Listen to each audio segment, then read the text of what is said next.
The opioid epidemic has hit home in a tragic and devastating way for me personally. On May 16th, my 21-year-old daughter, Emily, died of an overdose. My choice, even at great personal risk, is to share my daughter's story with all of you. It was drug-induced homicide, and you all are on the front lines of this problem.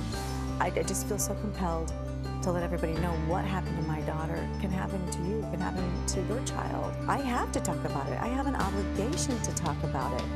My number one reason we're talking about it is to erase the stigma that is surrounding addiction, especially the use of heroin, opioids. How many of you have a family member, a friend, colleague who has suffered from addiction?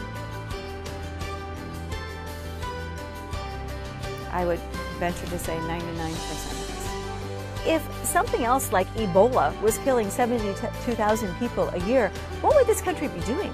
I've asked so many parents to sit down with me and share their grief, or just people in general who've been through horrible, tragic situations.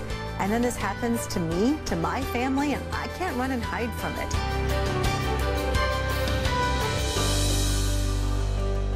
The best way I know how to cope with my grief is to share my story. If there's one mother who doesn't have to experience their life being shattered and their heart being ripped apart, then I've done my part. After a certain point, parents don't have as much influence, and peers have a lot more influence. Yeah. We have such a huge opioid problem in this country and in this community.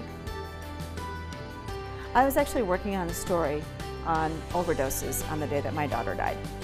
And if even one other parent doesn't have to go through what I went through because I've talked about what happened to my daughter, then I'm doing the right thing. I only hope in the face of such devastating loss is that Emily's story, my family's personal tragedy, can be a catalyst for change.